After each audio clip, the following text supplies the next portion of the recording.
സ്നേഹമുള്ള കുട്ടികളെ, വിശുദ്ധരും കുട്ടികളും എന്ന ഈ പരിപാടിയിലേക്ക് ഒരിക്കൽ കൂടി സ്വാഗതം. വിശുദ്ധ യൗസേപ്പ് പിതാവാണ് നമ്മുടെ ചർച്ചാ വിഷയം.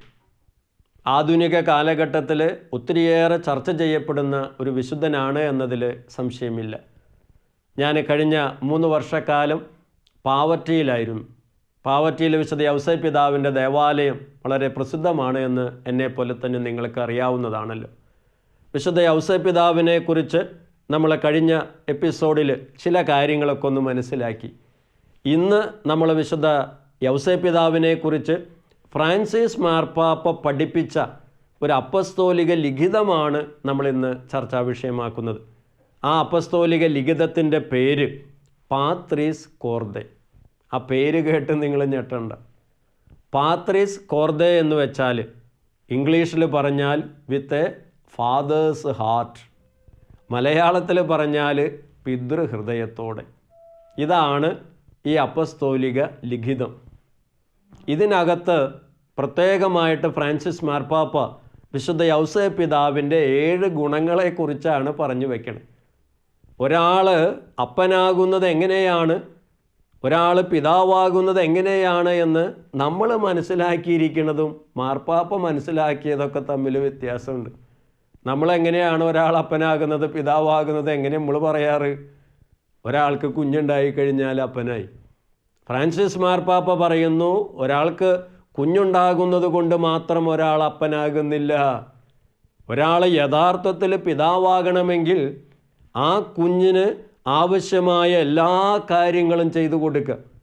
ആ കുഞ്ഞ് വളരാനും സുരക്ഷിതമായി മുന്നോട്ട് പോകാനും ഒരർത്ഥത്തിൽ ദൈവത്തിൻ്റെ ഇഷ്ടം ഈ കുഞ്ഞിൽ നിറവേറാൻ ഉതകുന്ന കാര്യങ്ങളൊക്കെ ചെയ്തു കൊടുക്കുന്നത് വഴിയാണ് ഒരാൾ അപ്പനാകുന്നത്, അല്ലെങ്കിൽ നല്ലൊരു പിതാവാകുന്നത്.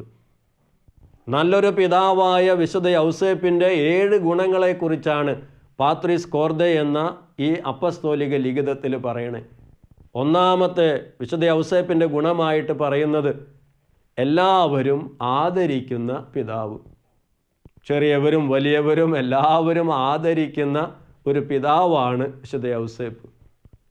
ശാന്തമായിട്ടും സ്വസ്ഥമായിട്ടൊക്കെ കാര്യങ്ങൾ ചെയ്യാനും മറ്റുള്ളവരെയൊക്കെ ഒത്തൊരുമയിൽ കൊണ്ടുപോകാനൊക്കെ കഴിയുന്നൊരു നല്ല പിതാവ്. അതുകൊണ്ട് തന്നെ എല്ലാവരും ഈ പിതാവിനെ സ്നേഹപൂർവ്വം ആദരിക്കുന്നു. രണ്ടാമത്തെ ഗുണമായിട്ട് പറയുന്നത് അലിവുള്ള പിതാവ്.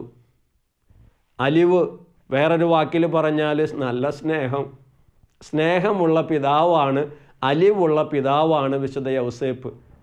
രക്ഷകനായ യേശുക്രിസ്തുവിൻ്റെ രക്ഷകനായിട്ട് നിലനിന്നത് വിശുദ്ധ യൗസേപ്പാണ്. രക്ഷകൻ്റെ രക്ഷകൻ, സംരക്ഷകൻ. ഞാനും നിങ്ങളും അടങ്ങുന്ന കത്തോലിക്ക തിരുസഭയുടെ സംരക്ഷകനാണ് വിശുദ്ധ യൗസേപ്പ്. ഔദ്യോഗികമായി അംഗീകരിക്കപ്പെട്ടിരിക്കുന്ന ഒരു യാഥാർത്ഥ്യമാണത്. അതോടൊപ്പം തന്നെ മൂന്നാമത്തെ ഗുണം പ്രത്യേകം കുട്ടികൾ ഓർത്തിരിക്കണം, അനുസരണയുള്ള പിതാവ്. നിങ്ങൾക്ക് ഇഷ്ടമില്ലാത്തൊരു കാര്യമായിരിക്കാം, എന്നിരുന്നാലും വിശുദ്ധ യൗസേപ്പ് പിതാവിന് ഉണ്ടായിരുന്ന ഈ ഉയർച്ചയുടെ പിന്നിൽ ഈ വിശുദ്ധ യൗസേപ്പ് പിതാവിന് ഉണ്ടായിരുന്ന അനുസരണയ്ക്കുള്ള പങ്ക് വളരെ പ്രധാനപ്പെട്ടതാണ്. ഈ പിതാവ്, ചെറുപ്പക്കാരനായിരുന്ന ഈ പിതാവ്, സ്വന്തമായി ഇഷ്ടങ്ങളുണ്ടായിരുന്ന ഈ പിതാവ് അതെല്ലാം മാറ്റിവെച്ച് ദൈവത്തിന് തന്നെക്കുറിച്ചൊരു സ്വപ്നം, അപരരെക്കുറിച്ചുള്ളൊരു സ്വപ്നം അത് ഉണ്ട് എന്ന് തിരിച്ചറിഞ്ഞപ്പോൾ തന്നെക്കുറിച്ച് ദൈവത്തിനുള്ള സ്വപ്നം പൂർത്തീകരിക്കാൻ ത്യാഗമേറ്റെടുക്കണമെന്ന് അറിഞ്ഞിട്ടും അനുസരണയോട് കൂടിയിട്ട് അതിന് തയ്യാറായിട്ടുള്ളൊരു പിതാവാണ് വിശുദ്ധ യൗസേപ്പ്.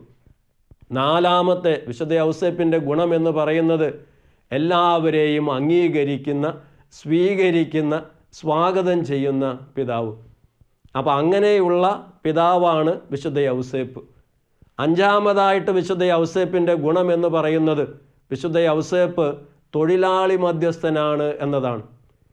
തൊഴിലാളിയായ വിശുദ്ധ യൗസേപ്പ്, ഈ തൊഴിലാളിയായ വിശുദ്ധ യൗസേപ്പ് ത്യാഗപൂർവം കാര്യങ്ങൾ ചെയ്യുന്ന പിതാവാണ്. തൻ്റെ കുടുംബം നോക്കാൻ വേണ്ടിയിട്ട് മേശയും കസേരയും കാര്യങ്ങൾ അത്ഭുതത്തിലൂടെ ഉണ്ടാക്കുകയല്ല ചെയ്തേ, മറിച്ച് കഠിനാധ്വാനം ചെയ്ത് ത്യാഗത്തിലൂടെ അധ്വാനത്തിൻ്റെ, തൊഴിലിൻ്റെ മഹത്വം മനസ്സിലാക്കി തന്ന പിതാവാണ്. കുട്ടികൾക്ക് പരീക്ഷയുള്ള മാസമാണല്ലോ, ത്യാഗപൂർവ്വം പഠിച്ച് മാർക്ക് വാങ്ങാൻ, അല്ലാണ്ട് അത്ഭുതങ്ങളിലൂടെ മാർക്ക് വാങ്ങാനല്ല ശ്രമിക്കേണ്ടത്, മറിച്ച് എൻ്റെ ഈശോയെ, പഠിക്കുന്ന കാര്യങ്ങൾ ഓർമ്മയിരിക്കാൻ, പരീക്ഷയ്ക്കെഴുതാൻ ഉന്നതമായ മാർക്ക് ലഭിക്കാനായിട്ട് പ്രാർത്ഥിക്കണം. 5 കാര്യങ്ങളാണ് നമ്മളിപ്പോൾ പഠിച്ചത്. 6ാമത്തെ കാര്യം ക്രിയേറ്റീവ്ലി കറേജിയസ്, സർഗാത്മകമായിട്ട് ധൈര്യമുണ്ടായിരുന്ന പിതാവാണ്. തന്നെക്കുറിച്ച് ദൈവത്തിൻ്റെ പദ്ധതി ഇതാണെന്ന് മനസ്സിലാക്കി കഴിഞ്ഞപ്പോൾ അതിനു വേണ്ടി സമർപ്പിക്കാൻ ധൈര്യം കാണിച്ച, തൻ്റെ ഇടം കാണിച്ച, കരുത്ത് കാണിച്ച പിതാവാണ്. 7ാമതായിട്ട് പിതാവിൻ്റെ നിഴലിലായിരുന്ന പിതാവാണ്. ദൈവപിതാവിൻ്റെ നിഴലിലായിരുന്ന പിതാവ്. ഇത്രയേറെ കാര്യങ്ങൾ ചെയ്തിട്ടും തനിക്ക് ജനശ്രദ്ധ നേടിയെടുക്കണമെന്ന് അങ്ങനെയുള്ള ഒരു ചിന്തകളെക്കാൾ ഉപരിയായിട്ട് ദൈവപിതാവിൻ്റെ നിഴലായി ദൈവപിതാവ് ഈ ലോകത്തിൽ ജീവിച്ചിരുന്നെങ്കിൽ എങ്ങനെ മറ്റുള്ളവർക്ക് സംരക്ഷണം കൊടുത്ത് അവരുടെ സ്വപ്നങ്ങൾ പൂർത്തീകരിക്കാൻ വേണ്ടി എങ്ങനെ പരിശ്രമിക്കുമോ ആ രീതിയിൽ പരിശ്രമിച്ച് മുന്നോട്ട് പോയ പിതാവ്. ഇങ്ങനെ എല്ലാ തരത്തിലും നിരവധി ഗുണങ്ങളുണ്ടായിരുന്ന ഈ പിതാവിനോടാണ് നമ്മൾ പ്രാർത്ഥിക്കേണ്ടത്. ഈ ഔസേപ്പ് പിതാവാണ് നമ്മുടെ മാതൃകയും മാധ്യസ്ഥവുമായിട്ട് നിലനിൽക്കേണ്ടത്.